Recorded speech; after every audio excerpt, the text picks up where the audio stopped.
And we're live. Okay, so Maria, I'll make you a co-host. Amy, thank you for joining us. Are you our presenter tonight? Yes, I am. I will be presenting with Andy Inglesby from the MTA. So should I make both of you co-hosts as well? Are you Yeah, sharing? that would be great. Okay.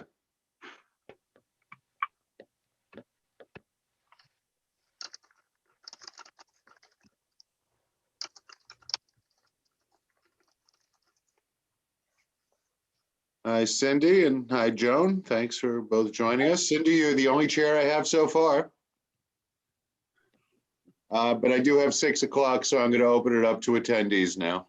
Okay, great. So we will see that the attendees hopefully start to populate. Hopefully. Nobody so far. How's the kids, Jeremy? Sleeping pretty well. Oh, actually, we're outside. I always... life. Great life.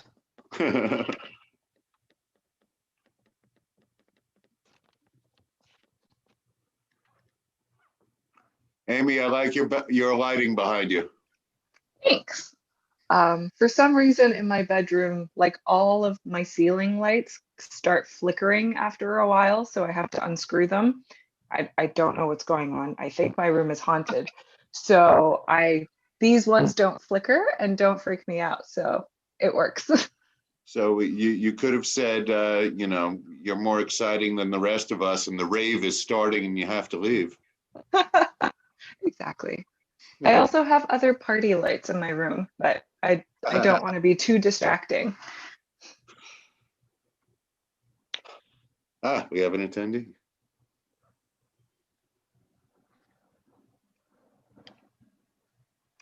Cindy, why don't we give it a couple of more minutes since it's 3 committees and we should have a lot more board members and a couple of more chairs as well. Sounds good.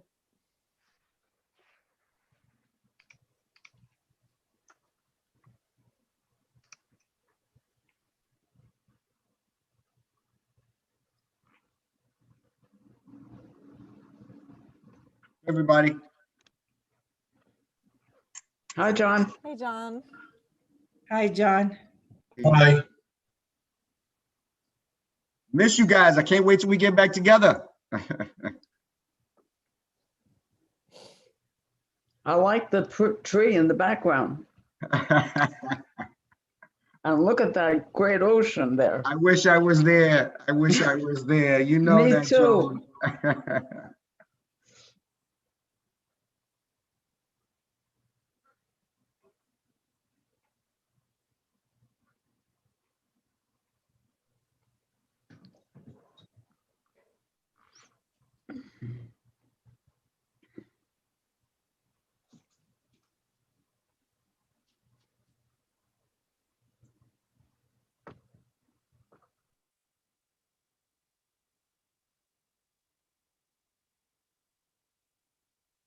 Oh, well, I just have 6:01. I thought it was a little later. Yep. Oh, go on. Yeah, we'll give it a little more.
Well, that took a while to connect. Hey, You're everybody. not the first person to say you had problems tonight. But it's not because of you, Jeremy. Of course not. You don't know my powers, John. You can mute at will. That's right. Yeah. Cindy's here as Jeremy? well, so we have two chairs. I figure we'll wait a couple more minutes and then I'll call roll. Sorry, Jeremy, can you also promote Alex Summer? Oh, yes, Yeah, he's in the meeting. no problem. Thank you.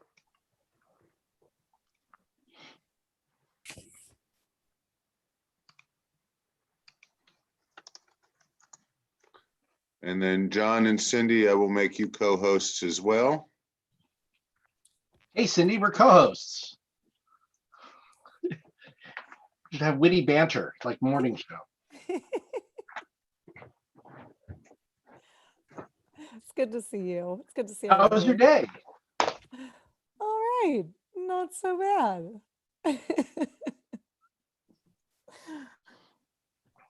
I just got off of jury duty.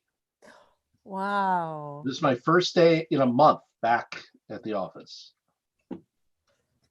Not And that what- anybody else cares, but you know, I just been stuck in downtown Brooklyn. I mean, downtown Brooklyn's very nice, but for the past 4 weeks, stuck in an airless courtroom, listening to all manner of horrible things. But I did my civil service. I don't have to do it again for another 10 years. That's Mhm. amazing. No, grand jury, 10 years. I was actually called for jury duty the week before COVID started last year. So they only had me for 1 day, and then Do you get Haven't the found full? me for 18 years. You do have power, Jeremy. That's Mhm. why. Did they give you the full 8-year? Four They- 4 weeks on a grand jury. Yeah, that's I figure I did my penance. what I did. yeah, they gave me the full 4 years, which was pretty amazing. So Half the time was spent hosing down the witness stand or sanitizing the witness stand between every witness. And so, I mean, I actually, I guess I only spent 2 weeks in the courtroom. The other 2 weeks was spent just sort of waiting for the cleaner to come back. I like the visual of hosing down the witness stand. No, That- I should be I very like that. It was a lot of spray bleach and wipes. The Supreme Court of Brooklyn must be going through hundreds of canisters of wipes a day. That's why we can't get them at Community Board 7. Well, let me tell you where to go. No, we couldn't get them last year. I'm sure we could get them this year if we need them. Yeah. So I've got 6 after. We seem to have pretty good attendance now. If you want to get started, I can call roll. That sounds like a good idea. I guess there are 2 chairs, Cindy. You both have to tell me. I don't know who to listen to first. All right, I guess you're letting me. Okay, folks, so I'm going to mute everybody. And board members and committee members, I am going to call you one at a time. Please unmute yourself, acknowledge your presence, and then mute yourself again. Since this is 3 committees, some of you are going to get called multiple times. Please acknowledge each time. I would appreciate it. And then some of you are not members of any of these committees. I am not going to call your name, but I will acknowledge you at some point during the meeting that you're here. So we'll start with Ability and Access Committee. Cindy Vandenbosch, Present. David Estrada. Hello. Oh, I should say thank you to both of you. I'm trying to make a point to say thank you, so I acknowledge you so you know you've been counted. Beverly Kleinman. Present. Thank you. Christina Lem. Jimmy Lee. Julio Pena. Karen Rolnick. Here. Thank you. Brian Slater. We will move on to Transportation Committee. Zachary Jacy? John Garcia? Here, sorry, I don't mute myself, sorry here. We got you, John. Thank you. Thank you. Joan Body? Here. Thank you. Joseph Canali? John DeLuper? Here. Thank you. David Estrada? Yeah, here I am again. Thank you. Roberto Martinez? Marilyn Melman? Gloria Rodriguez Navoa? Cindy Vandenbosch? Present. You and David are tied for the lead. Katie Wall? Moving on to Land Use Committee, John Fontillis. I am here. Thank you. Alexa Aviles. Nicholas Azadian. Present. Thank you. Joan Body. Here. Thank you. Denny Chen. Cynthia Gonzalez. Kenny Guan. Zachary Jacy. Christina Lem. Jimmy Lee. Arelis Martinez. Antoinette Martinez. Paul Mack. Marilyn Melman. Daniel Murphy. Katie Walsh. Fred Wolf. Roll is called.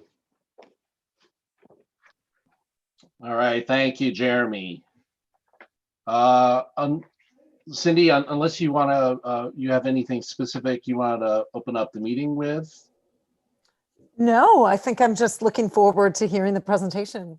That sounds great. So just for those of you who are not on any of the three committees that Jeremy had just listed off, the board was contacted by the Department of City Planning earlier in the year. And we have today, I guess, Amy and Andy. You're both with City Planning, as well as who else is here? Alex? Alex Summer, yep. Basically, everybody with a name that starts with A is with City Planning. Actually, I'm with MTA, New York City Transit. Oh, okay, great. Thanks, Andy. Well, DCP and Transit tonight are here to present a citywide text amendment that is winding its way through. It sounds like Amy and Alex, DCP, is going to be very busy over the next couple months to try and get a bunch of these things through. There are really 4 text amendments. I'm just trying to give a context of things that are going through.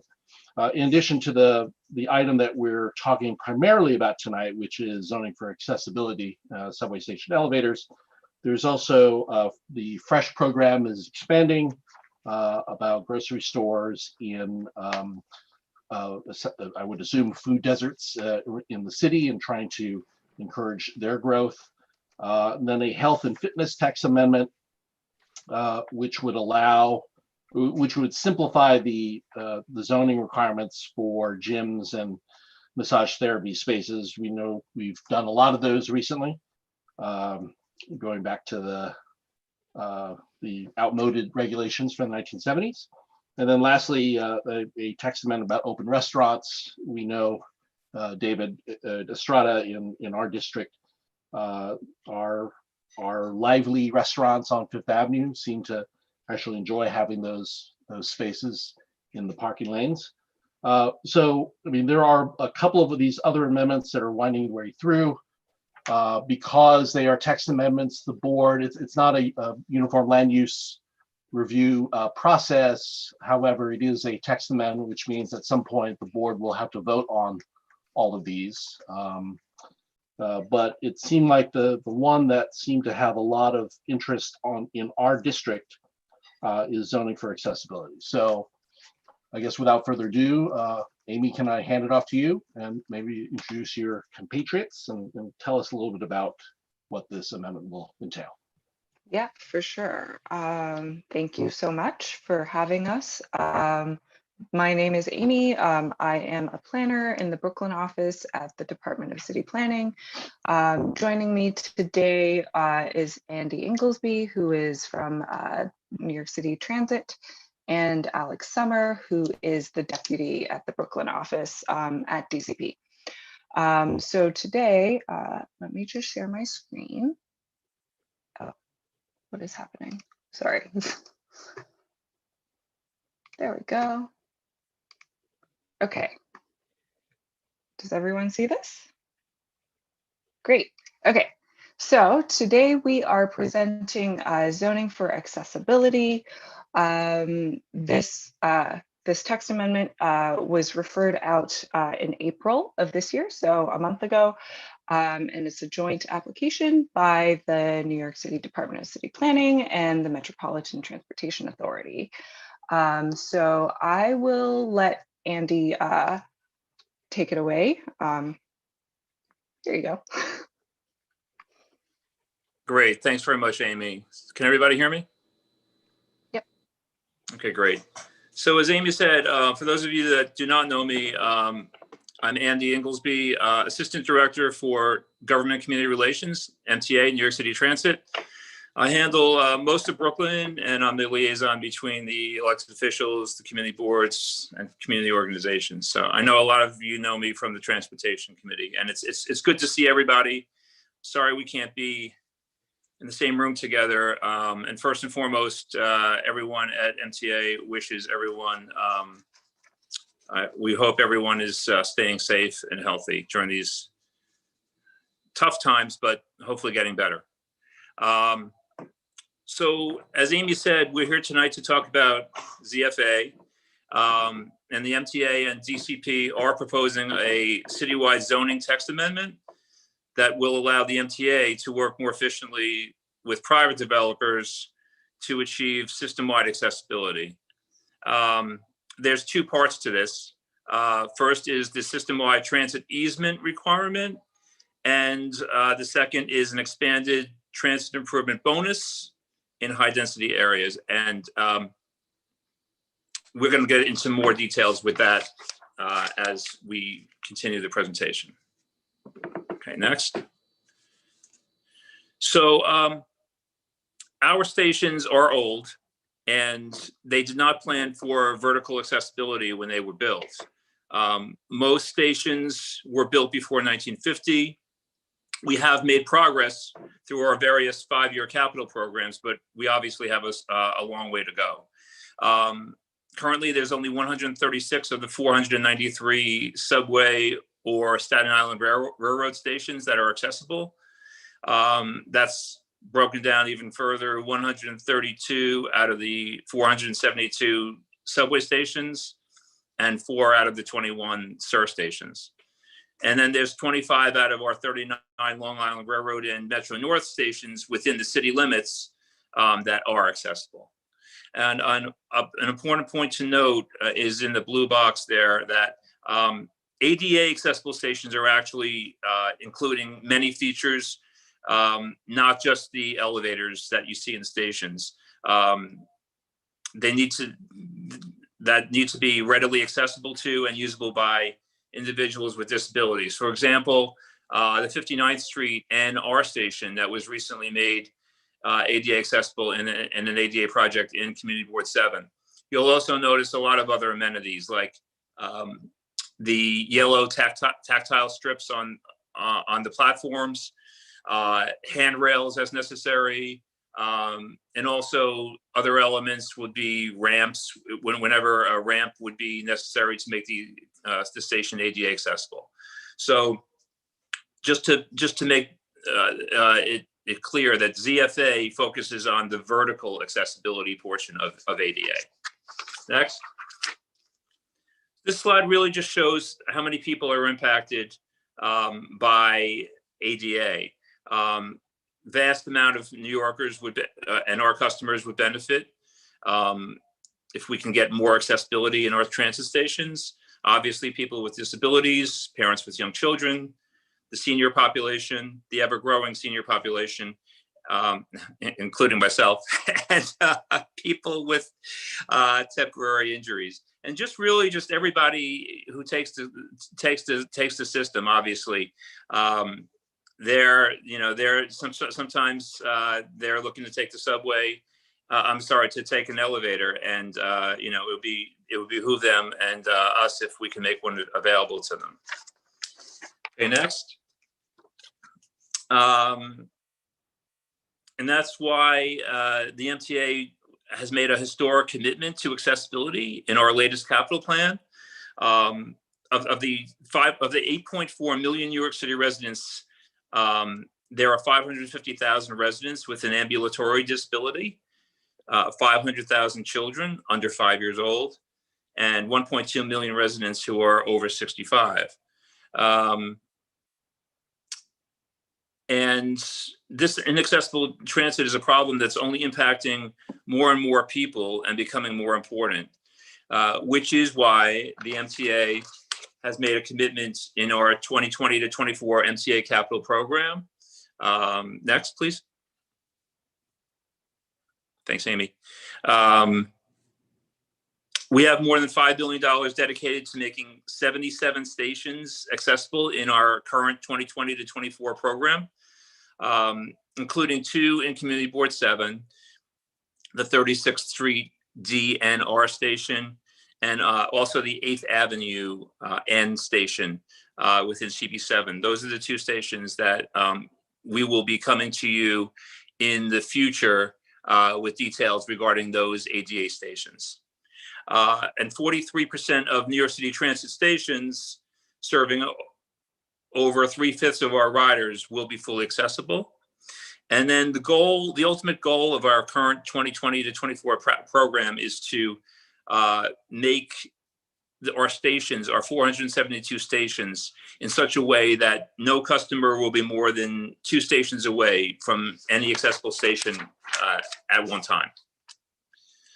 Next, please. So the top right image shows an example of how small the clearance is between buildings and some of our elevated stations, especially in the outer boroughs. There's just no room to put an elevator in many cases. And what we find is that underground utilities need to be completely relocated for us to install an elevator. And often we wound up opening up the sidewalk to find other utilities that were not marked, which always adds significant additional time and cost to our projects. So these are some of the impediments that we listed regarding the really tight space that we're working with. So with that, I'm going to turn it over to Amy, and she can take you through the rest of the presentation, and then obviously we'll take any questions. Great, thank you. Okay, so today zoning is in place to help alleviate some of these burdens that Andy just talked about and support the construction of transit improvements. Specifically, zoning can be used as an effective mechanism for ensuring greater coordination and alignment between new developments and transit station needs. By leveraging station access improvements in places where investment is already occurring, zoning is able to ensure that opportunities for coordinating developments and station improvements are evaluated and realized. As a result, we get a better designed station inside and we get a better sidewalk environment outside because the station entrances have been located off the sidewalk. Current transit-related zoning provisions generally consist of transit easement requirements and station improvement bonuses, both of which are pretty limiting.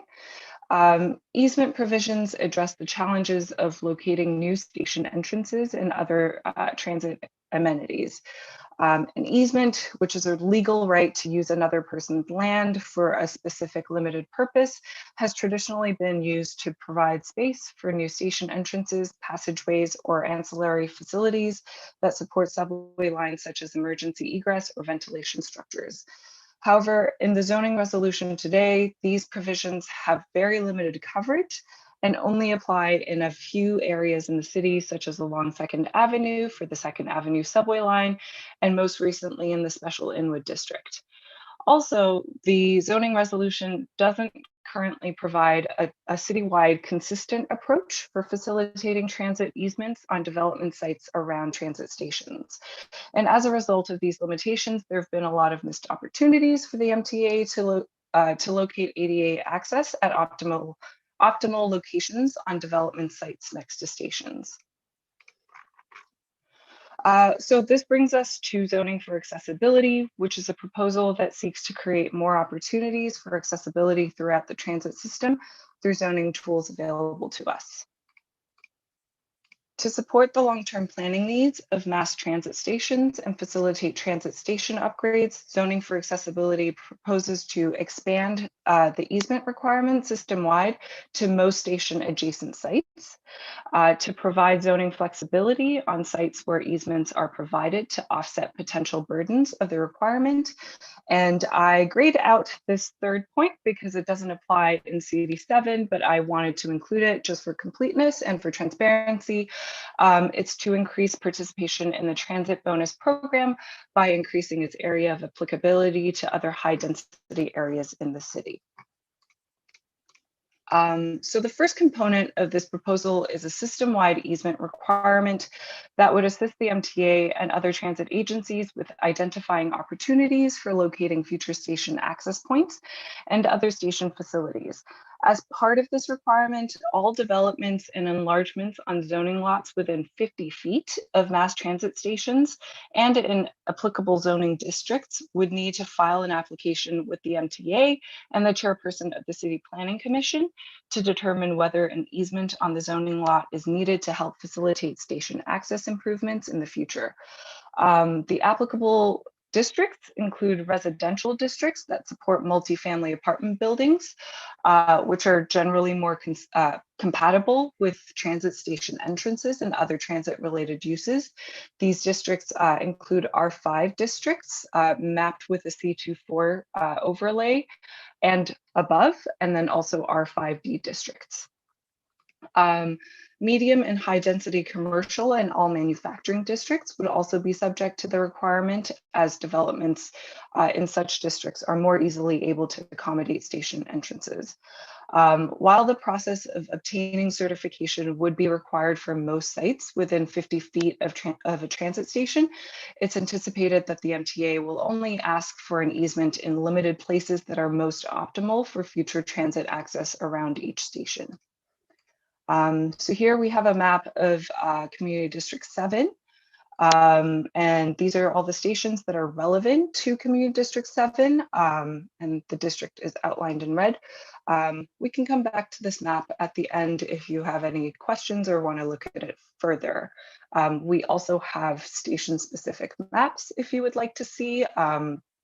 Feel free to ask for that after this presentation. So in order to facilitate easement agreements in the future, targeted relief from certain zoning limits would be provided to minimize potential challenges for construction on a site. There are 5 general categories of provisions being proposed. So they include floor area and open space provisions, which would ensure that the accommodation of an easement does not reduce development potential, and to allow greater flexibility in locating an easement on a development site. This also includes height and setback modifications, which would also be provided to facilitate the accommodation of all permitted floor area that is given to a site. Parking relief, which would address potential limitations created by the easement on providing required parking spaces. Use allowances would be made available to support compatible uses around station entrances that will enhance the character of the surrounding environment. And lastly, streetscape provisions would also ensure that developments are appropriately designed around future station entrances in a manner that will minimize conflict between transit users entering and leaving station entrances and vehicular traffic. In a bit more detail, where easements are required, the proposed zoning would provide floor area exemptions and lot coverage increases in certain districts. Where easement areas are located outside of buildings, they would be treated as permitted obstructions. The proposed zoning would also allow height increases and additional street wall flexibility and create parking relief in the form of a deduction and parking waivers for small sites. It would allow temporary uses within the easement volume until such space is needed for a new station entrance, and allow commercial uses within 30 feet of an easement to promote compatible uses around station entry and exit points. And finally, it would exempt easements from streetscape requirements and ensure that curb cuts are not located within 30 feet of an easement.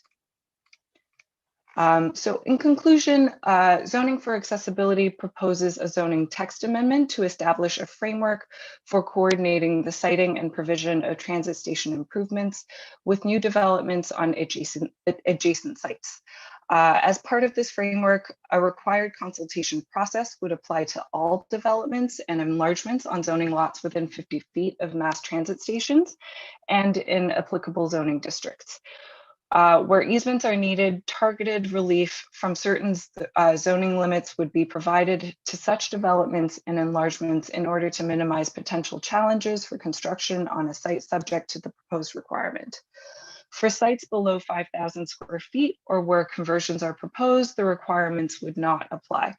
The provision of the easement is voluntary on such sites, and where provided may also receive the zoning relief. In addition to the proposed set of relief, further use, bulk parking, loading, and streetscape modifications would be available pursuant to discretionary review and approval. And in addition to this new system-wide easement framework, the text amendment would include an expanded transit bonus mechanism, which again does not apply to CB7 stations, that would continue to grant a floor area bonus of up to 20% of the maximum floor area ratio for developments and enlargements that construct station improvements, but expand the geography of areas where transit bonuses may be used. For such sites providing transit improvements, modifications to other zoning provisions would be available pursuant to additional discretionary review and approval. So this is where we are currently in our project timeline. So CFA was referred out to community boards on April 5th. We're currently in the public review and comment period for the next month and a half. So the comment period ends on June 14th. And as John mentioned earlier, this is a non-ULURP item, but of course, we are very happy to present it to you if you would like to hear this again and want us to come back to answer more questions. We would be more than happy to do so.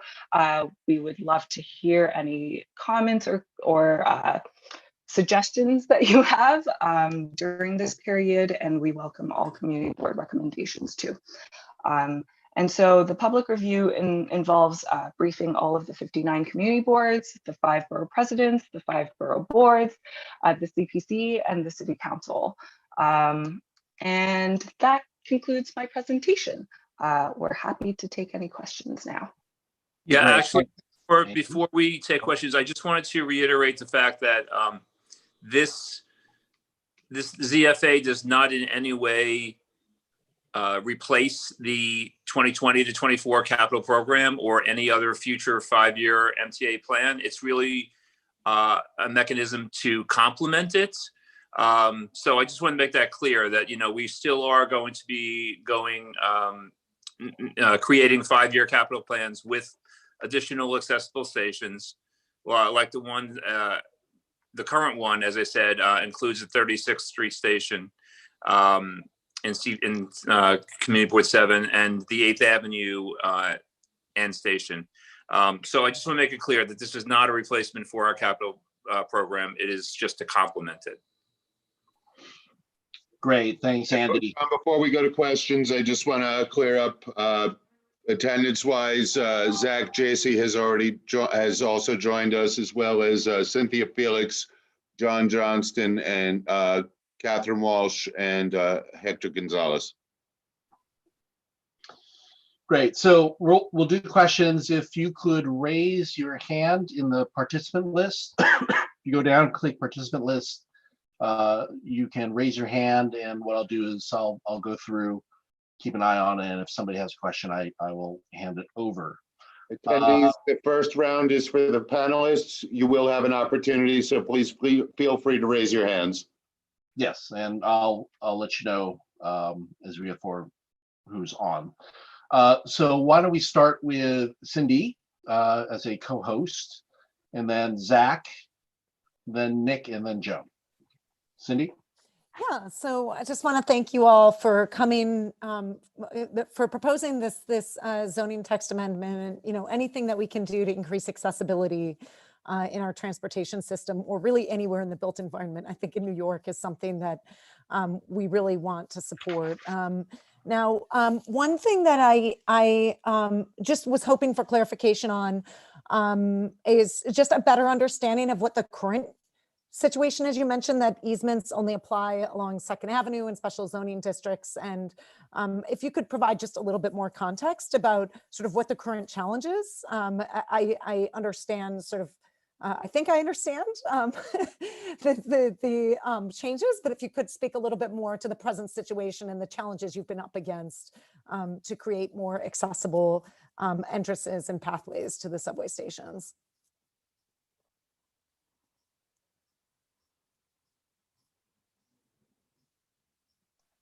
Andy, maybe that might be a question for you.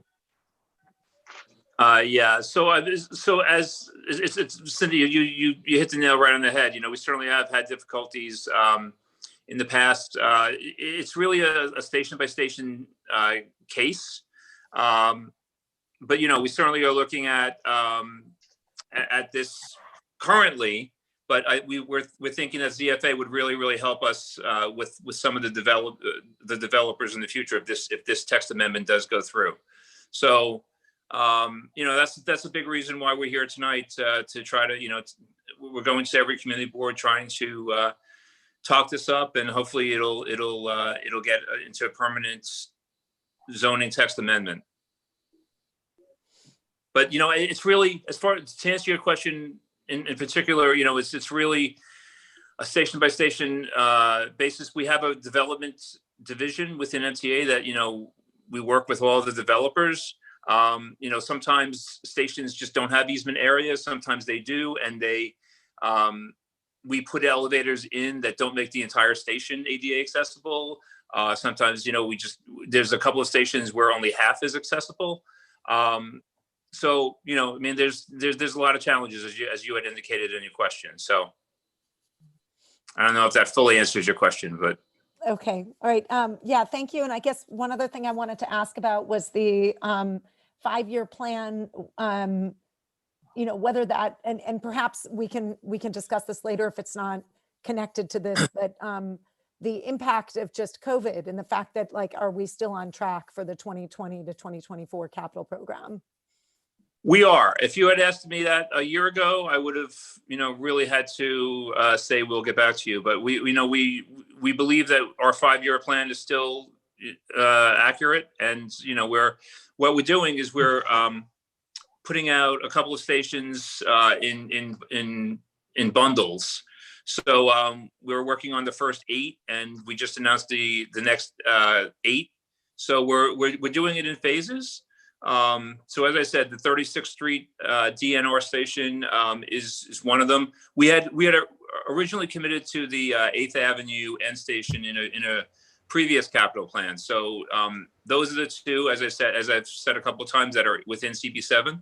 So we'll certainly be coming to you guys when we have more information as far as the construction schedule for both of those stations. But we're happy to announce that, you know, we still are on schedule for the 2020 to 24 capital plan.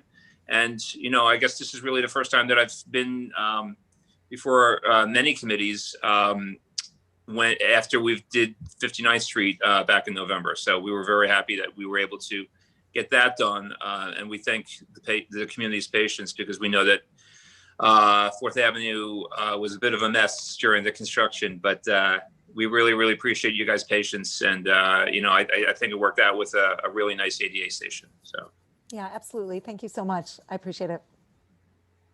All right, we'll go next to Zach, then Nick, then Joan. I don't know if did you lower your hand already, or if not, then we'll go to David. So Zach. Hi everybody. nice to see you guys. And I echo what Cindy said. That anything that is going to further accessibility in the transit system is is a great step forward.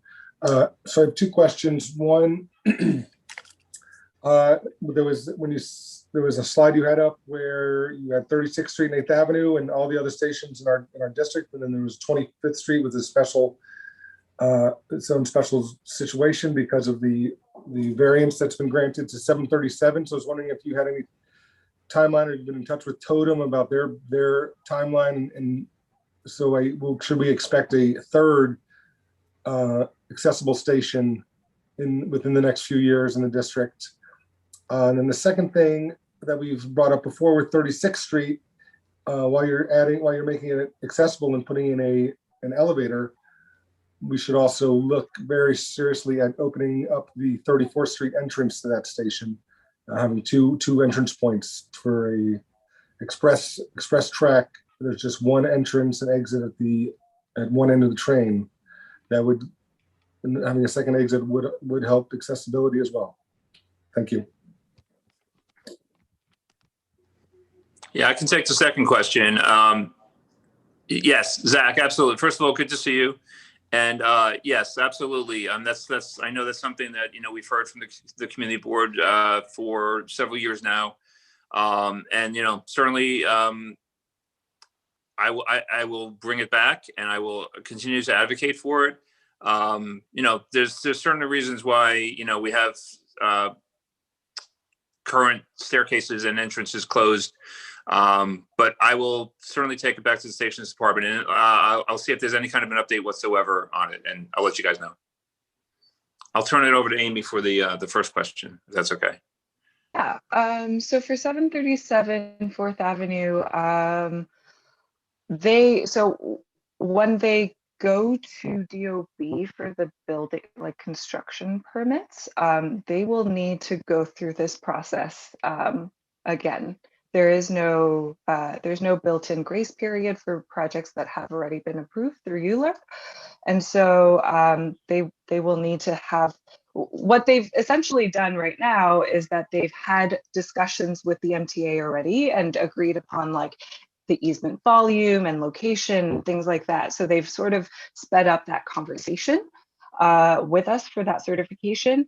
But there was no variance granted to them for their easement. So as a part of their project, they're not given any allowances for that floor area that they're providing for the easement.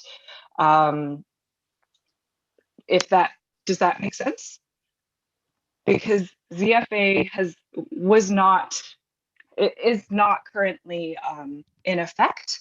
And so what they're providing and what they've shown on their proposals, they're not relocating that floor area for the easement elsewhere in their building. They're sort of just giving that space currently to the MTA. That makes sense. So does it not fall into this variance, this amendment particularly, but I'm glad that you guys have been in touch, and that's moving forward, and we look forward to updates on that. But so we can realistically expect 3 accessible stations in the next several years if that construction moves forward like they say it will. Actually, Amy, could you bring up that map again of the district? Yeah, for sure. Give me 1 second. Here we go. So in terms of improvements already completed, 59th Street, yes. I thought 8th Avenue had an elevator in the... Way on one side. This is for the other side. Okay. Exactly. Yeah, it's a perfect example of a partially accessible station. Right. Currently, there's elevators that serve the Manhattan-bound platform, and the ADA project will make the entire station ADA accessible. Then 36 is part of this next group of 8 stations moving ahead? That's correct. Okay. No. It's in the 2020 to 24 capital program, but it's not one of the current 8 stations that we're looking to do. Okay. But we'll certainly I'll certainly keep you guys updated, and once it's on the schedule, it's still in the plan, but as far as it being advanced to a construction schedule, that's when I'll certainly let you guys know and do a presentation. Okay. I also wanted to clarify that the construction of 737, the project itself, like the building itself, is separate from the construction of the elevator for the MTA. Like them constructing their building will not involve them also constructing the elevator. Because They're the MTA is funding the elevator. exactly. And so they're on different timelines. And I guess, Andy, a question, how much does an elevator cost? in MTA terms? So once again, it's station by station, but I mean, a rough, I mean, if to make a station ADA accessible, if you need 2 or 3 elevators, you're looking at least the baseline of $5 million an elevator. So that's a rough ballpark estimate. But as I said, every station is different. So, but generally speaking, if a station needs 3 elevators to make it accessible, it's going to be at least $15 million. So can I follow up on 737? So once the easement exists, after they build it, and there is an easement for an ADA accessible station, does that mean that the 25th Street station will be moved up on that list as a priority because now this space exists, or is it going to remain where it was in the queue? So I can't say definitively, but it would certainly help its cause to for us to go in there. I don't know where it is. I mean, we're in the middle of the 2020-24 plan right now, but we will be announcing the 25 to 29 plan in the next year or two, obviously. So and you guys will be involved with it when they do give this easement. You guys will have a say in what the easement should be. So you're not going to revisit it a couple years later and say this easement doesn't work for us. Right. Yes, we can have that you guys are committing. You're going to be involved at that level. Yeah. No, we have a team dedicated to outside development that's working with them. Yep. Oh, thank you, Andy. Okay, let's go to because Joan, you had your hand up, and then Nick, then John DeLooper. So Joan. Hi, Andy. Nice to see you again. Joan, it's so good to see you. I hope you're well. All's good. Excellent. Was the 15th Street Prospect Park station ever considered for access? And all of us old fogies were not getting any better. Yep. And that station is a very, very, very, very, very busy station. There's five different entrances and exits that one of them could be considered. I'm sure that's on the F line. Yep. When was that built anyway? 1925? Is that? That's pretty accurate. Yep. And nothing has been done to that station in 100 years. I will certainly take it back, Joan. I mean, as I said, the ultimate goal of our 2020 to 24 plan was to add 70 stations that would put a customer, no matter where he or she is in the system, within 2 stations. So we're trying to spread them out a little. But I'll certainly take that back. That that's one of the stations. I'm thrilled about 36th Street, by the way. But in the meantime, there is absolutely nothing up this way. The nearest is on the, what's that, Caton and Church Avenue. Church Avenue. Church Avenue. That's the closest. I know. There's Church Avenue on the F. Yes. But that is nowhere near. No, I understand. Prospect Park West or 60 or Southwest or Windsor Place or 15th Street. right, Nowhere near. Absolutely. I will certainly take that back, and I will add it to, the list of stations to look at, for sure. Thanks. Absolutely. All right, let's go to Nick and then John. I only have a couple of questions. I guess the first question is kind of in between Amy and Andy. The first one is really, is there a way to limit the duration by which the MTA is permitted to review? Having worked with the development arm of the MTA, I'd rather get my wisdom teeth re-extracted. So, is there a way that you can define what that period is? Because that can go on for years. Yeah. Yes, definitely is 60 days. Okay. Yeah. The second one I have is, I noticed that basically there's no FAR bonus for essentially our district. And what I could tell you is that any reasonable developer is not going to want to trade you first floor and basement space to get additional height, because the value is just not there. They're going to try to maximize their retail in every case because that's where they can bring in the most amount of money. And then, yeah, if they get another floor, that's great. But I think you need to probably bring that back in. Otherwise, a lot of folks are going to pass. And if we really want to try to help assess accessibility, you really need to dangle a bigger carrot for people to really do it. Otherwise, for the reason I just mentioned, nobody's going to want to do it because they know they have to deal with the MTA. No offense to Andy, but your development guys are, well, they're something else sometimes. And then finally, 20% is probably fine in terms of that, but I would suggest expanding that to, other, either smaller projects or doing something else that's a better benefit if they are going to be doing it. Most of the small structures, can usually alleviate their parking requirement anyway.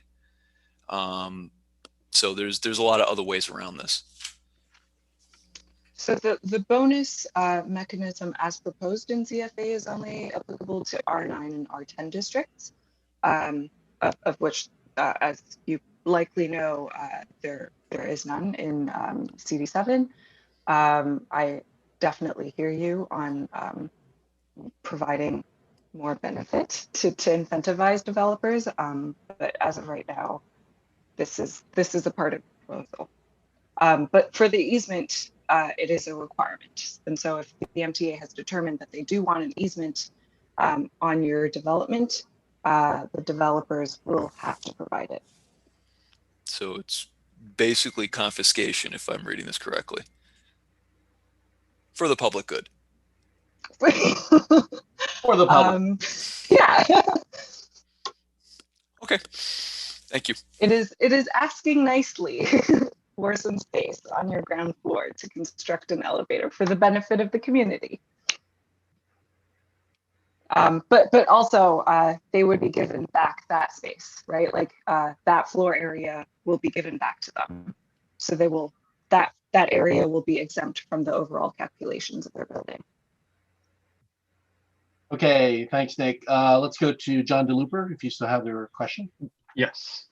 All right. Good evening. And I want to also echo some of the comments that Cindy and Zach made about any way to add accessibility is a great thing. I was a parent, I pushed the stroller, and the elevator at 59th Street has made a lot of the city more accessible to our family. So so hearing this is very good news. But I did have a couple questions that I wanted to check on. So first, with the subway entrances, I know you mentioned like the 2nd Avenue subway and stuff like that, and these are stations that are deep underground. But around here, a lot more of the stations are the older cut and cover ones. Has there been any discussion of expanding this easement or any other MTA policies to perhaps do ramps in addition to or instead of elevators? And I ask this because the elevators, many of them do break down a lot. And then the second question I would have was in terms of the parking relief, did that mean that there's no parking required in anything built on top of a subway station? Or did that mean there's a percentage? I missed that part, so I wanted to double check. Yeah, I can take the parking question, and Andy hopefully can take the question about the ramps. So for the parking, it's 15 spaces. So 15 spaces will be subtracted if this is only, and this would apply to CV7, but this is only assuming that the easement volume goes down to the cellar where the parking is. If, like in other districts, they might have above ground subway lines, they wouldn't be exempt to parking there because it's not cutting into the cellar. But it's 15 spaces. Yeah, and as far as the question about the ramps versus the elevators, I mean, it's another situation where it's, it would be station by station. I know that when we look at making all of our stations ADA accessibility, we have to take a look at the station layout. So, and obviously, it's a matter of does that individual station have enough room for ramps, which tend to take up more room than an elevator because of obviously the spread of them. So, yeah, I mean, whenever we look at a station, our planners are always looking to say, and is there a way to make it accessible by a ramp versus an elevator? When we're looking at the costs, when we're looking at the overall amenities of each station. So we certainly take a look at that. All right, thank you both.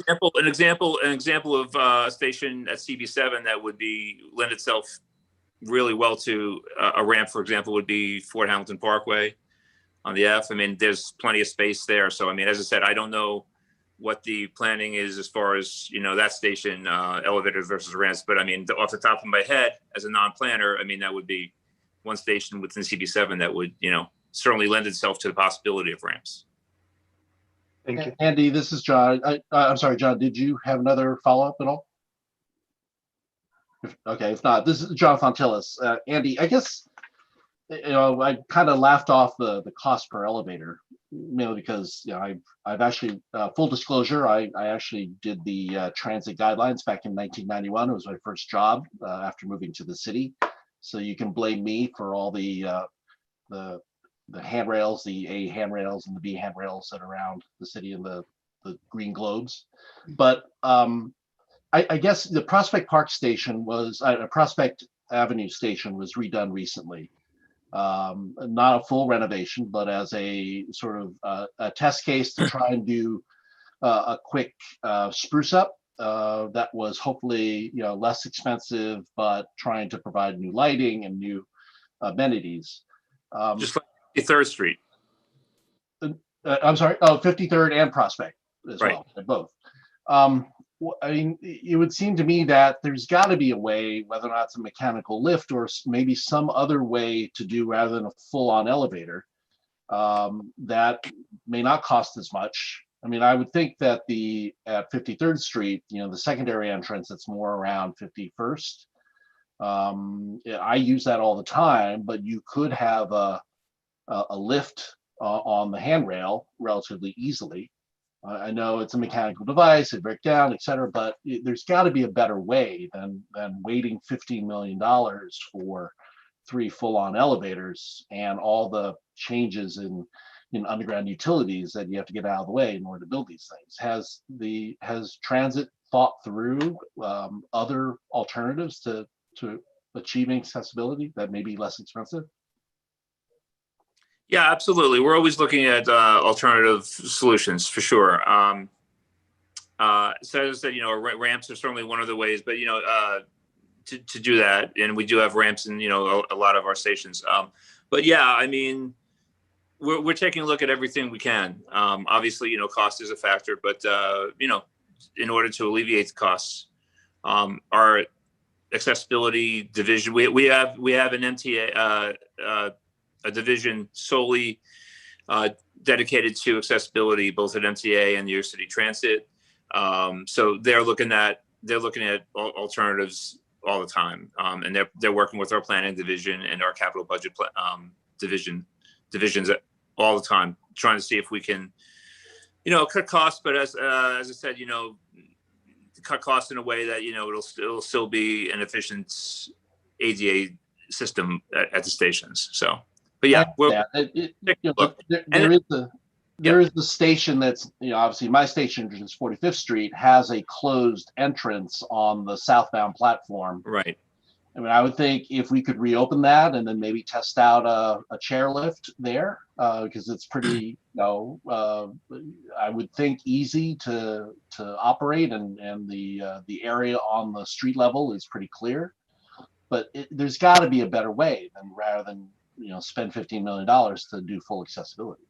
Right, and then also the thing that we're looking at is that if we do open currently closed entrances at non-accessible stations, we have to make sure that that's not going to automatically trigger ADA. So that's something that we have to look at as well, because we've gotten reports that if you for example, if we opened up one of the currently closed staircases along the OR line, then how is that going to affect ADA at that station? Are we going to have to make the entire station ADA? Do we have to just make that one entrance ADA? So these are some of the things that we're working through as well. Understood. All right, let's go to Roberto, and then I guess back to Nick. Roberto? How are you? How's everything? Quick question. I'm a bus operator at a Jackie Gleason Depot. When you close, let's say for instance, you close one of these stations along 4th Avenue, would you know if they're going to have shuttle bus service to provide service for those stops that are closed? Hi, Roberto. What you're saying? If we, for example, if we close the station, That's correct. During the ADA project? During the construction of the putting in these elevators. Example, when they closed the Bay Ridge Avenue station, I remember that they had us out there providing shuttle bus service because that station was closed. Right. Being that 25th Street, and 25th Street is not a major station, but sometimes the community, they want that shuttle bus.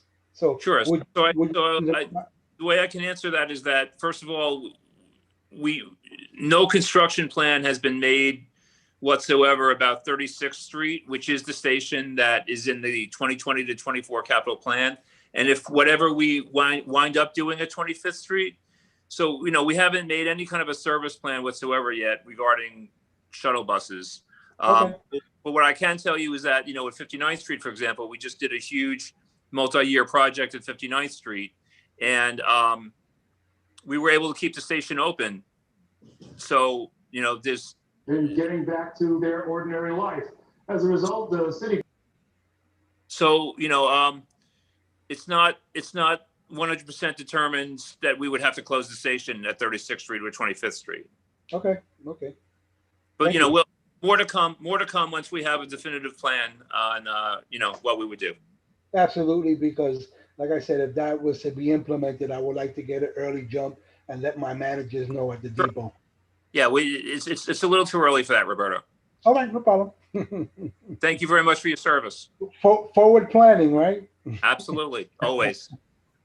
And always good to be a couple years ahead. All right, let's go to Nick and then Cindy. So I think, John, to piggyback on what you were saying, and Andy, sorry to hit you again, but I think, John, if you're taking it at face value that each one of these elevators costs $5 million, that's the starting point, which is wrong. And I think a lot of that goes into really cost controls or the lack thereof really on transit projects in general. And Andy, this is not meant to be, an attack, but in my history of working on transit projects, I mean, they never finish on time. I know they're extremely complicated. Being an engineer, I'm very familiar with what you have to do, but I've also seen, what I can only really classify as gross mismanagement of both money, time, effort, contractors, etc., on the end of the MTA. And, I think if there were to be improvement there, the average cost per station and everything else would drop drastically. I mean, right now you're talking about spending $67 million on average per station. So, let that number sink in for a minute and then figure out why it costs $2.50 to ride the train, or maybe $3 now. I don't know. It's been a while for me.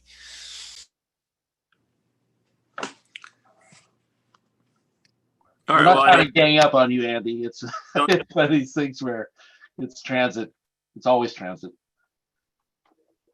all right. I mean, I understand your frustration, but what I can answer is that, I mean, with all due respect, we just finished the 59th Street station that, came in on budget and, on time. So as a matter of fact, it was a little bit early. So I point well taken, point taken, and point that will be, communicated to my colleagues. But yeah, I guess we'll just leave it for that. Thank you. And it's not meant to be an offense to you, but I mean, just Believe me, very thick skin. I've I been got doing you. I've been doing this for many years. No offense taken. And look, your point is definitely heard. We very much appreciate you for coming. Thank you. All right, let's go to Cindy. Yeah, so I just wanted to follow up on the alternative approaches and especially ramps, because ramps don't break down typically.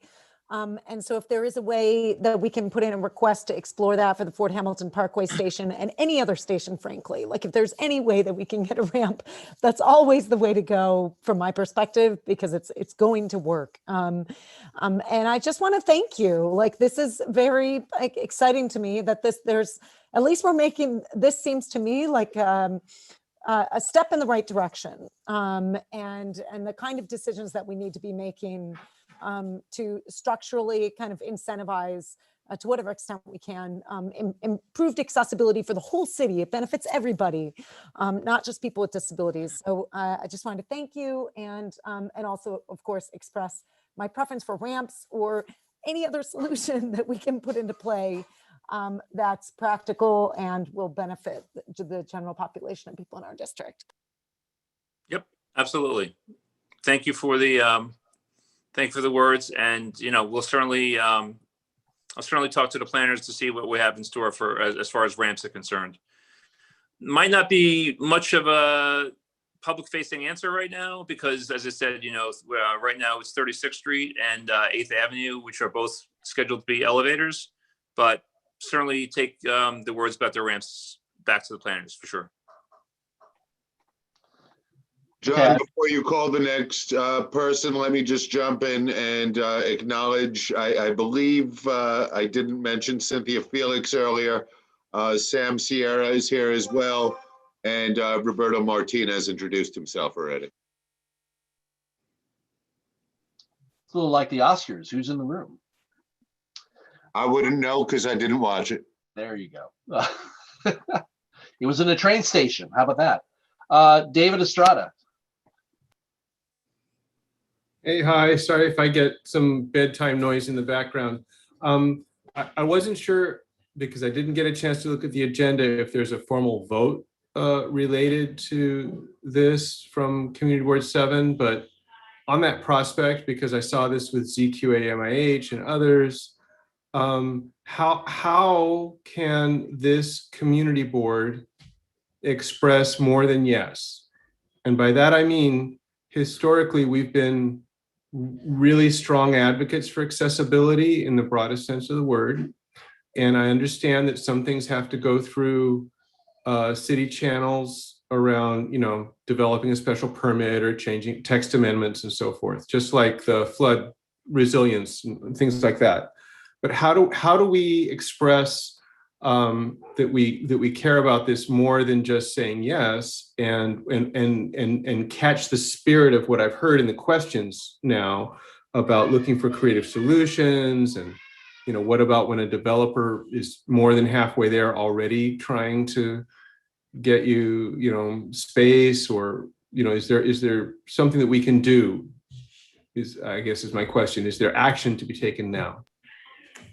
I guess, Amy, a question back to you then is, what are you expecting all the boards to provide back to DCP as part of this? A vote or a letter or what? So each board has been doing it a little bit differently because it is non-ULURP. And so from what I've seen, some boards have taken votes to either support or maybe not this proposal, or support with conditions. I'm not sure if Alex, you have any other suggestions? No, that's right. Each board has definitely done it differently. But I think to your point, I think what's really effective is to vote on it, whether it's supported or not, but add any comments, including recommendations or changes to it, or things that you would like, to be done moving forward. And I think that helps all the during the public review process that we have, and all the elected officials to understand where everybody stands at, and help shape the proposal in a better way. Alex and Amy, just to clarify, we're not required to vote on this, right? No, you're not. So John and Cindy and Zach, I think if you want to send a message, or vote in and of itself is a message, since we're not required for it. But of course, you could add any stipulations that the committee desires. Committees.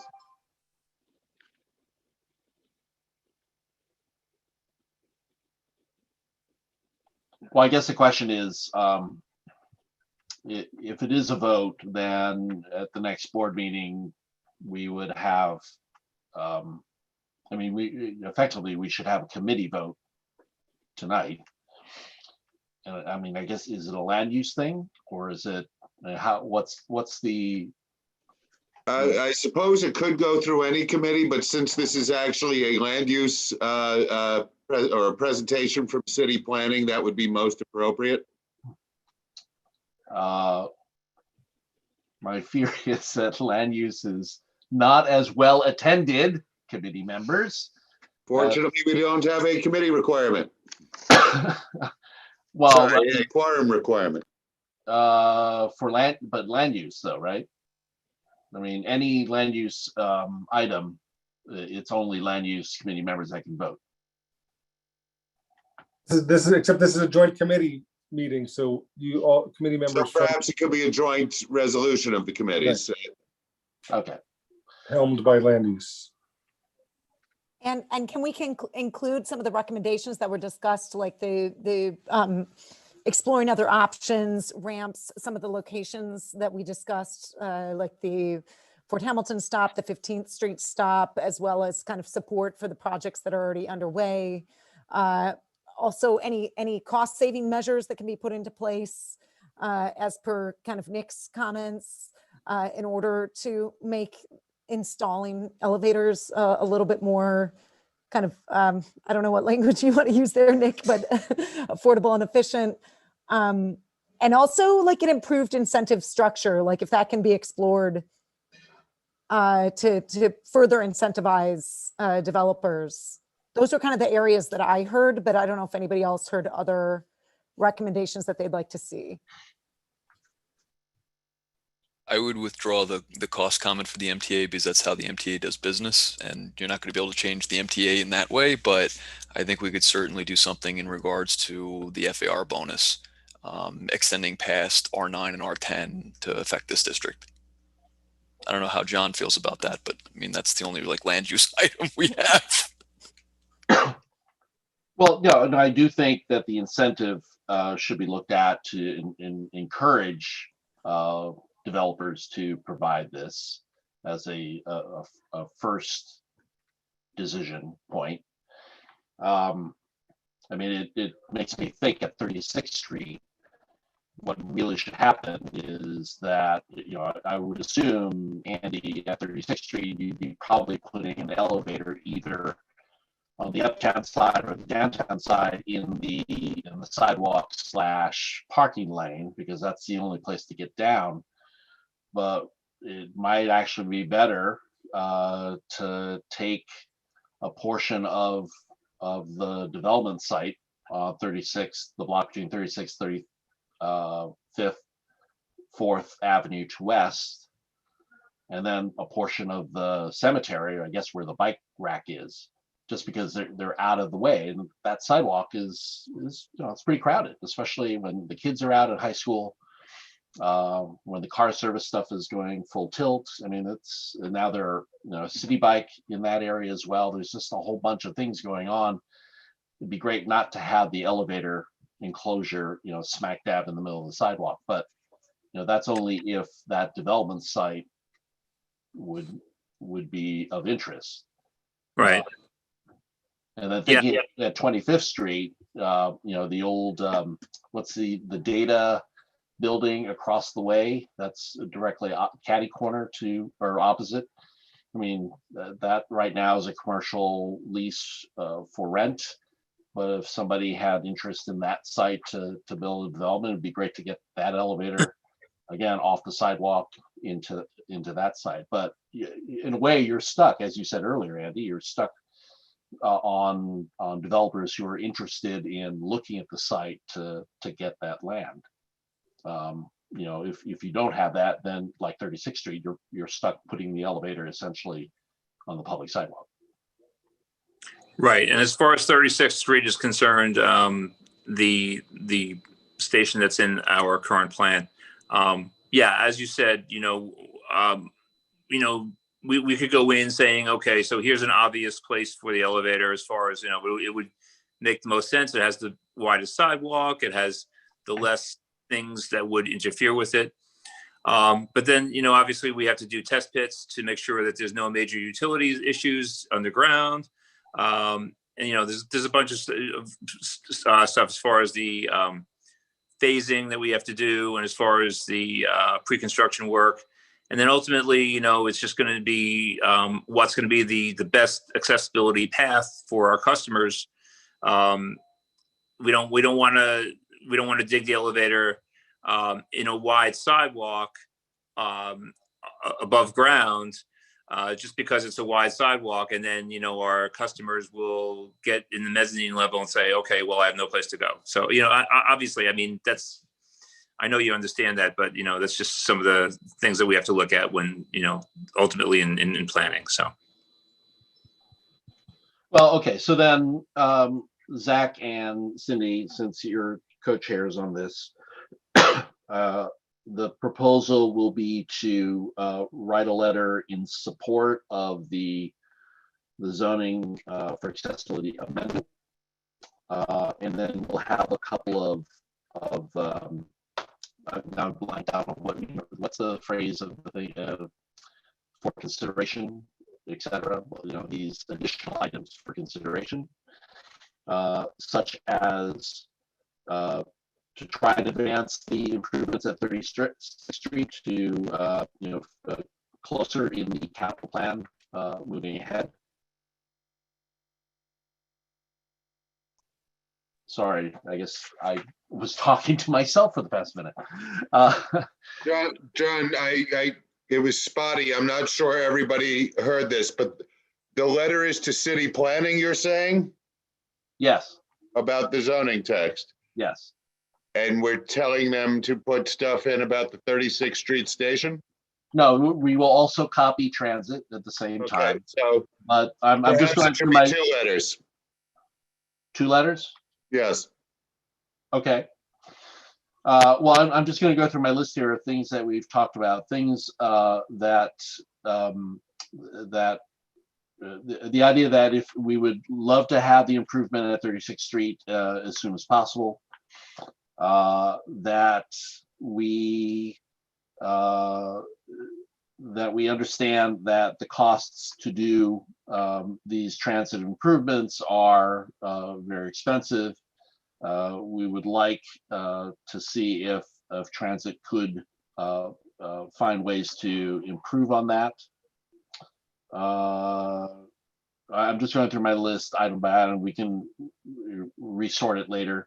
The idea that 15th Street, Prospect Park West might be a priority station in the next coming batch of stations for accessibility. That we should look at a larger incentive for developers to be incentivized to provide transit access, because our feeling is that the the 1-for-1 trade, I guess, as it is for square footage from ground floor to the top may not move that developer to do that. Note from John and from Cindy about looking at ramps as much as possible as passive means of accessibility that don't require mechanical devices. Then I guess the idea that are there ways for the board, I guess this is my thing, are there ways for the board to weigh in on the process as it goes forward? I guess Amy and Alex, when you do get a proposal to go ahead with this easement, do you come back to the board to let us know that this is being discussed at a particular station? Or how do we on the board know that a developer is in discussion with you guys about providing transit access?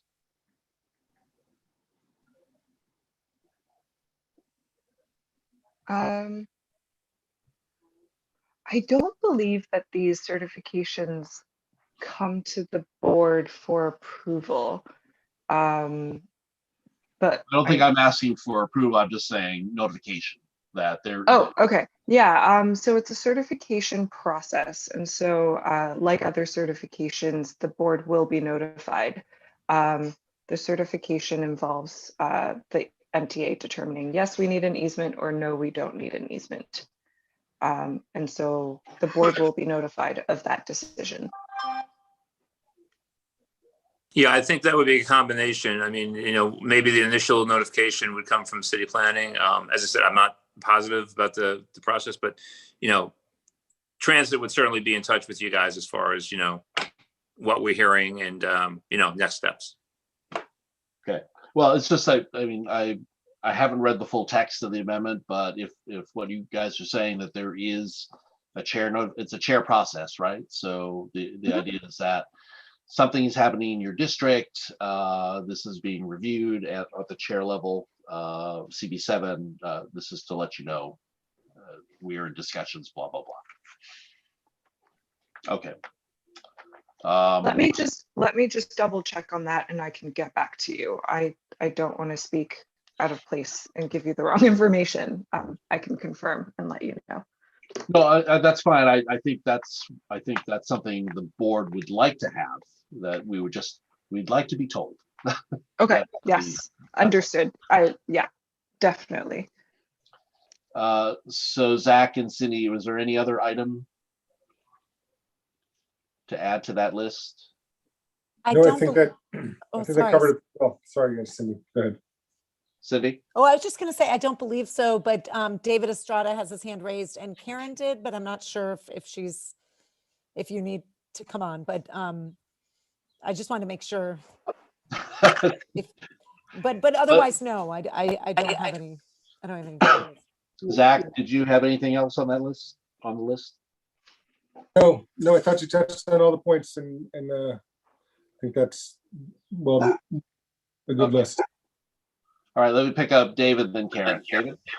Just from a practical point of view, something that caught my ear earlier in the conversation was a 50-foot zone of consideration.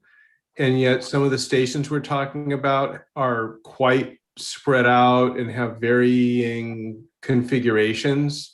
If you compare Fort Hamilton, Prospect Park 15th Street, and someplace like 36th Street, I was just wondering from the presenters if there was a strong logic or reason for that limit, or if I heard that correctly.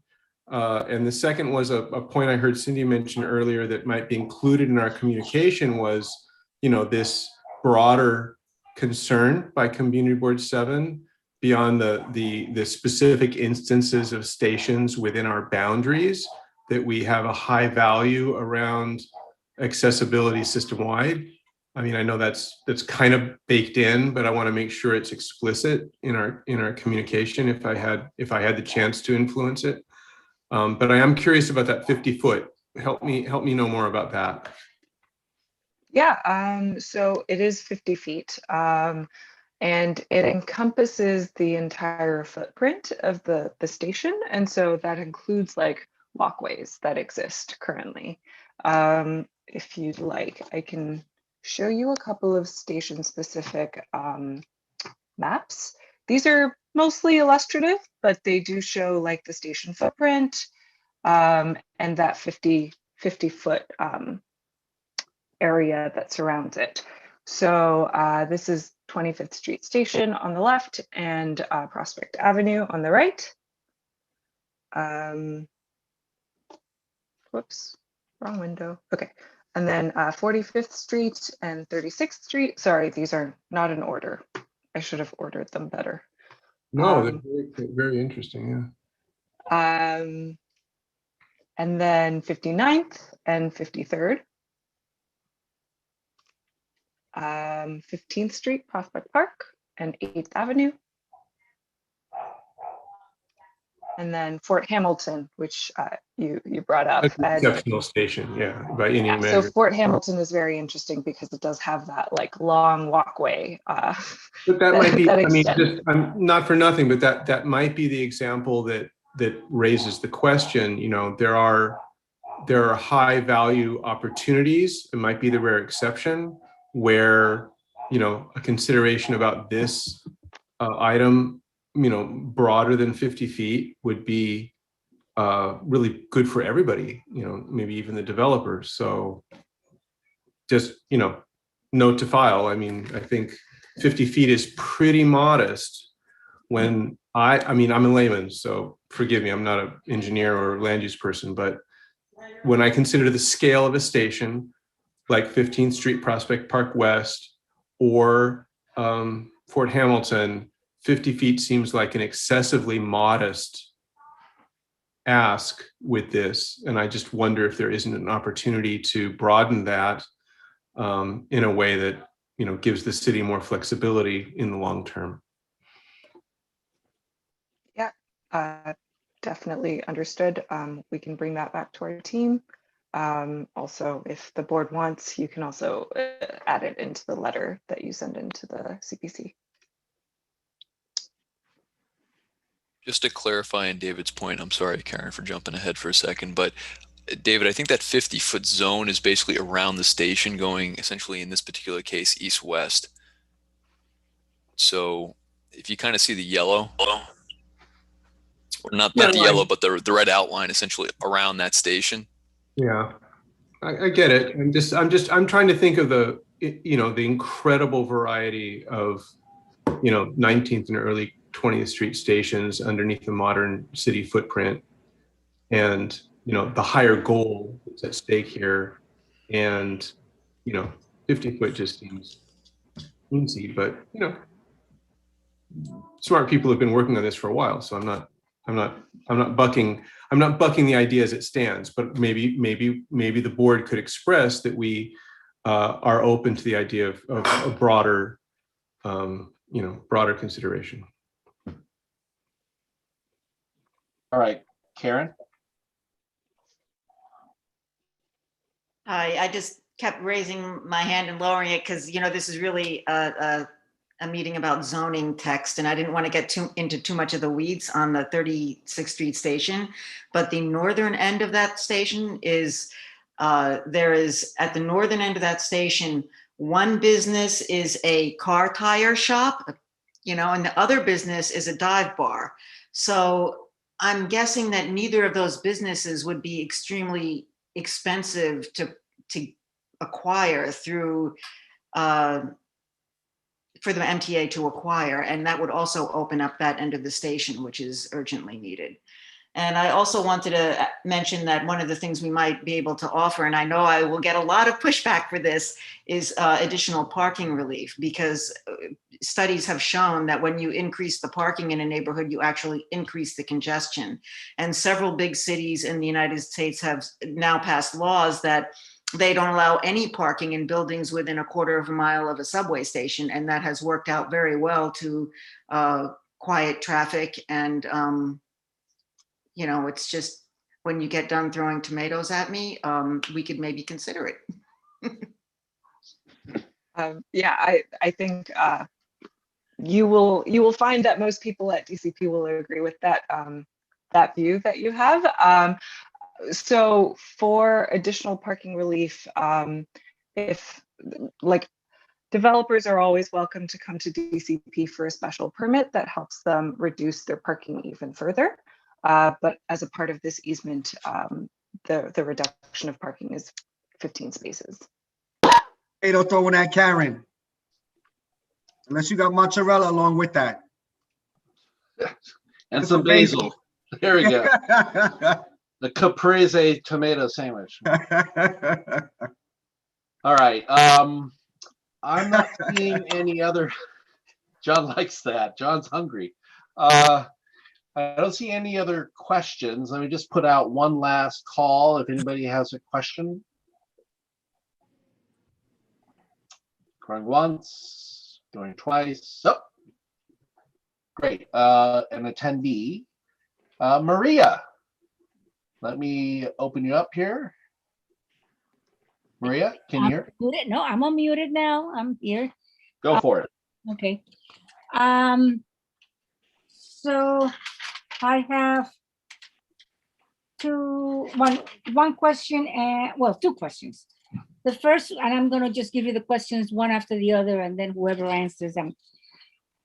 Maybe I misunderstood, but in referencing 737 4th Avenue, if the elevator at that site is not NOT, part of the 2020-2024 capital plan, is it then the 2025-2029 plan?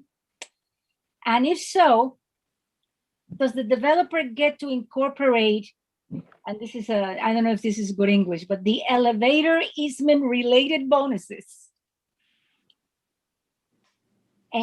all the while before the elevator materializes? Because there seems to be two schedules here. Developer having one schedule moving forward, and then the MTA having a different schedule, because what I heard, and maybe I misheard, is that the money for the construction of the elevator at the 25th Street station is coming from the MTA. So did I misunderstand? And then question number 2 is in reference to 36th Street. I understood I guess in conversations that the neighborhood has had, and even maybe at the community board, would the elevator going from the street to the mezzanine at 36th Street be in the middle of 4th Avenue on the island, and therefore not near the school necessarily, not near a business? Then the other 2 elevators going, one north, one south, down to the track. Because that's what I've seen, not everywhere, but in stations similar to 36th Street, there's no need to have 2 elevators down to the mezzanine, to I'm showing my age, the token booth, but right. Sorry for that. proud to have that memory, that institutional Station agent booth.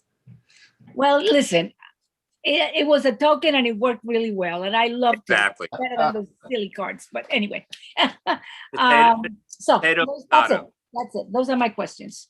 I can answer the second one first. So as I've said a couple of times, 36th Street is not ready for us to come to CB7 or the elected officials with a presentation yet.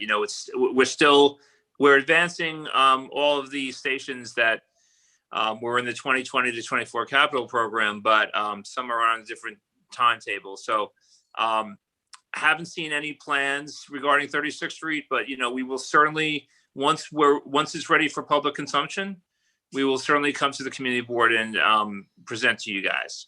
But is that a reasonable answer to that problem? Don't know where as I said, I really don't know where. Look, as I said before, we look to put the elevators in a location where we don't have any major utility relocations, where we don't because those would cost money and add years to the project. And we also look to make sure that where we build our street and mezzanine levels, elevators, we will be able to give our customers the best accessible, ADA accessible path. We don't want to put, we don't have an elevator on the street level that's going to let our customers off at the mezzanine level, and then they're just at a dead end. So, you know, all these things have to come into factors. But you know, we're taking a look. I just can't give you. No. It was just sort of visualizing this. Isn't that what happened at 59th Street, that the elevator was in the middle of the 4th Avenue? I haven't been there since the elevator was built. So 59th Street elevator is on the sidewalks, the northwest corner. Okay. On the sidewalk. On the sidewalk. On the sidewalk. Right. I haven't been there, so I did not know. I was told it was going to be in the middle of the street. The answer for that one is stay tuned, because the design work has not been done yet. I realized that. I heard him. Yeah. We are just bantering a little bit here, if I may say so, if I'm allowed. Thank you. More as Jeremy said, more succinctly as he always does, because I tend to babble a little, but no. State, as Jeremy said, more to come, and we'll be in touch once we have a more definitive design plan for 36th Street. Maria, this is John. The answer to your first question is that Totem, the plan that is being talked about tonight, the zoning for accessibility, has not been implemented yet. Obviously, it hasn't gone through. It has not been approved, and DCP is still talking to all the boards about it. Mm-hmm. Therefore, Totem is not going to benefit from the plan. They are not getting additional square footage. They are not getting anything that is that would be a part of this plan. They predate this plan, so therefore their easement is essentially been an agreement they've reached with MTA to provide that space for so there is, because other people think, forgive me, that there were benefits in exchange for giving that easement. So that has to be better communicated to the community, that there were benefits to 737, to the construction of 737, directly related to the elevator easement.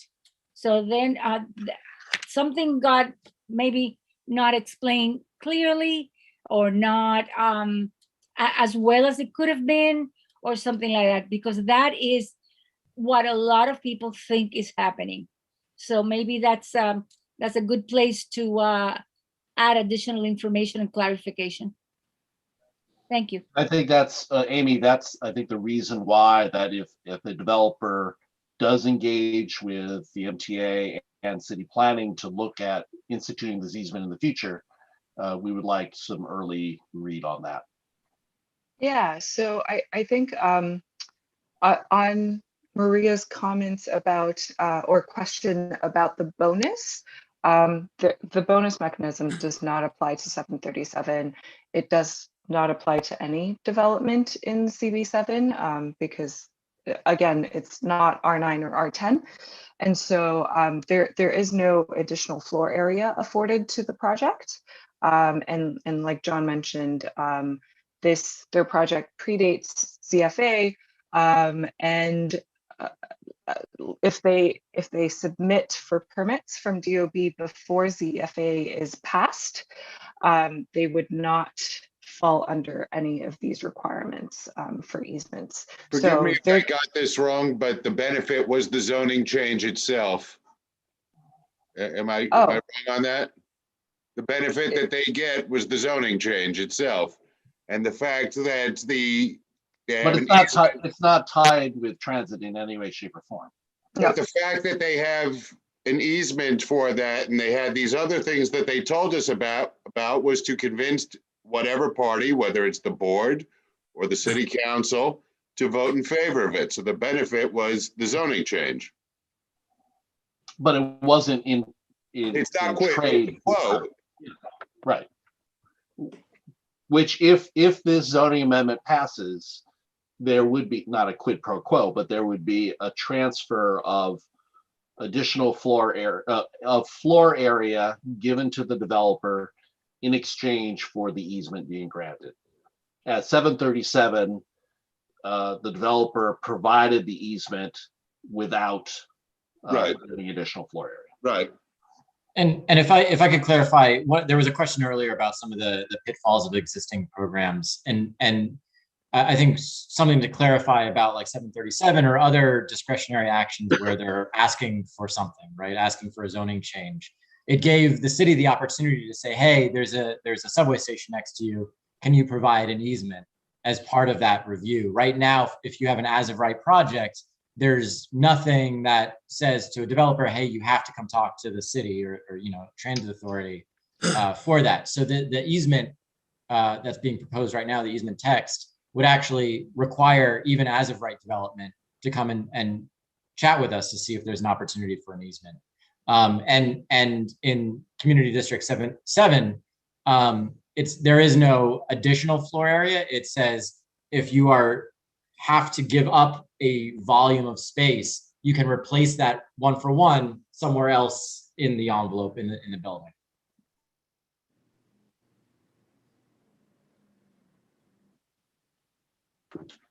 Okay, thanks, Maria. Are there any other questions? All right, seeing none. I guess Cindy and Zach, why don't we just, so the proposal will be to write a letter to, separate letters, one to Transit and one to DCP, that lists all the items that I've just gone through in terms of items for consideration, whether it's ramps, whether or not it's more of an incentive, particular stations to receiving accessibility improvements, improving the schedule, or less expensive approaches. So I guess what I'll do is let me put that to the 3 committees, all the people on this call that are a member of either land use, accessibility, or transportation. I guess if there, maybe, can I just ask, are there any additional items that anyone wants to add to these 2 letters?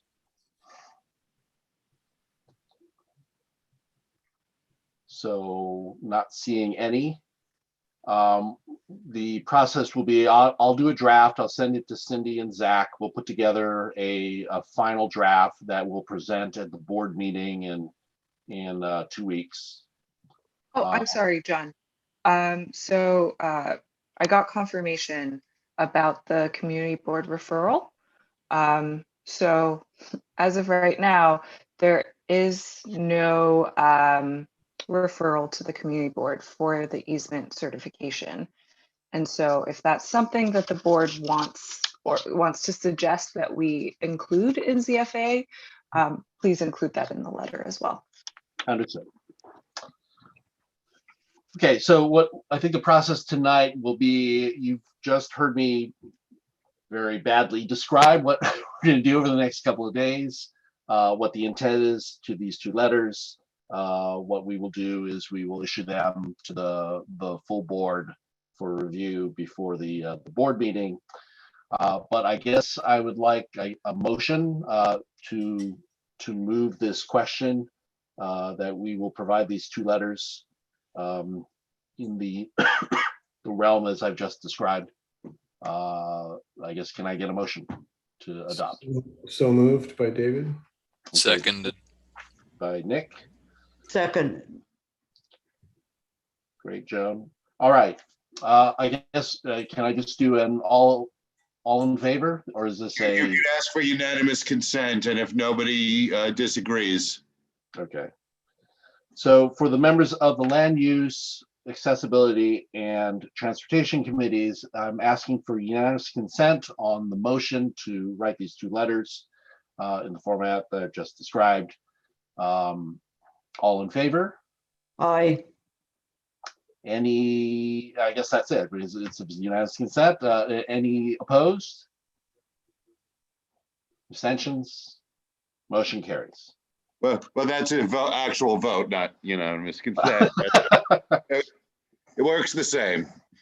It gets to the same place. All right, so have a little bit of homework to do to write this up, but I'll send it first to Cindy and Zach, and then we'll distribute it to the rest of the committee. Okay, anything else? Alex, Andy, and Amy, thank you so much. Love Thank seeing you. you guys. Thank you. Come back soon Thank you very much for having us. so we can throw more caprese sandwiches at Andy. Tomatoes, basil, and what else? Garcia, what else? What's the third one? Mozzarella. Mozzarella. That's right. I can only do that because my wife's Italian, right? So, all right.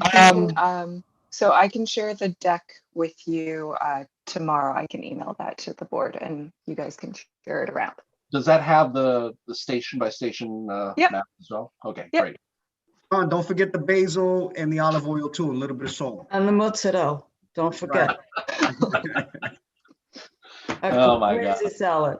This is a crazy board. Our minds. Some of us haven't eaten dinner and this is cruel. Exactly. No, I'm still sitting on mine. That's why we're Thanks, saying everyone. this, Jeremy. Thank you for Well running hungry. This meeting, appreciate it. Some of us didn't have lunch. All right, go eat, everybody. Thank you very much for joining. Talk to Thank you soon. you. Good Bye-bye. night. Good night. Good night. Be safe. Good night.